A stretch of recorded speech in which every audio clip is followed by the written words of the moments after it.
have been in this neighborhood. This is called the Winward subdivision here in Katy for the last hour or so.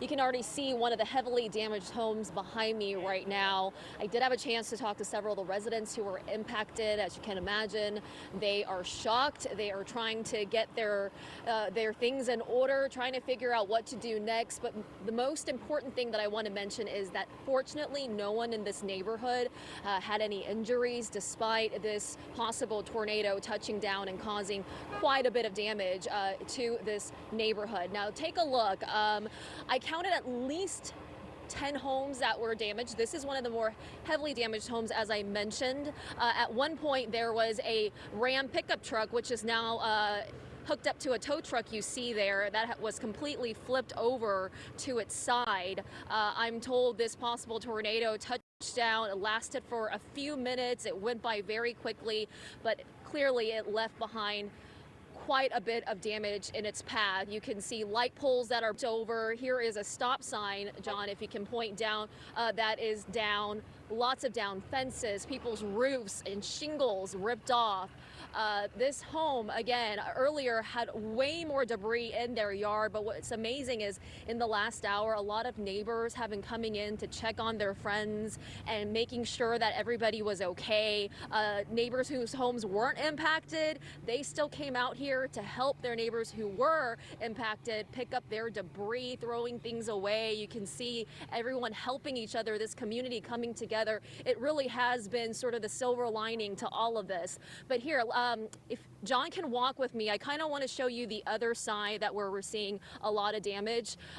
Again, here is a home with a down fence. You can see this home also has roof damage. Garages have been damaged as well. Now, guys, residents here tell me, believe it or not, this is actually the third tornado this year that they've dealt with. Unbelievable, right? Unfortunately, you know, this particular tornado did cause quite a bit of damage to this neighborhood this time around.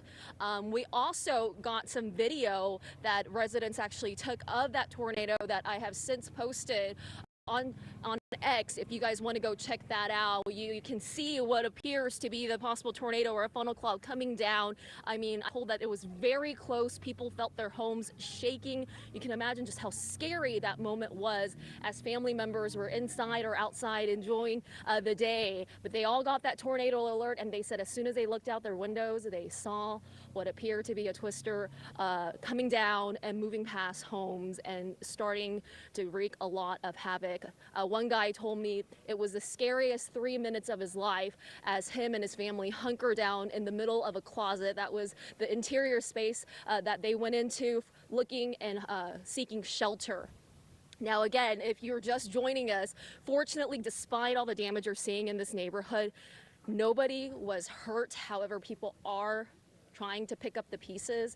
Several of these homes in this area currently without power. Centerpoint was out here for the last several hours. We saw them working on electrical lines that were down on the other side of this neighborhood, which is close to Freeman High School here in Katy. A Centerpoint crew that I talked to told me at one point earlier today about 13,000 people were without power. Here in this neighborhood, we know there's at least a couple dozen homes that are still without power as crews continue to work to restore electricity.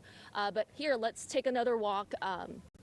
This is the home that I mentioned where the resident here told me he witnessed the tornado as it was passing through his backyard. I mean, he said it was right across. In fact, he took us to his backyard, and he's the one who told me it was the scariest 3 minutes he's ever dealt with. But fortunately, him and his nephew, who, believe it or not, were ironically watching Twister at the time, is when they got that tornado warning alert, and they immediately seeked shelter, and they are now okay. However, you can see that their home has quite a bit of damage, including the garage. Their backyard fence is completely gone. And that's kind of the sentiment out here right now, guys, is just trying to get things together, trying to figure out what to do next. the homeowners that had the heaviest damage, that two-story house. As I mentioned, a lot of neighbors came over to help pick up the debris, trying to help them clean up. I also saw some neighbors walking around with water bottles, asking people if they needed some water to drink, just really trying to come together during what is really clearly a very difficult time. I'll send it back to you guys.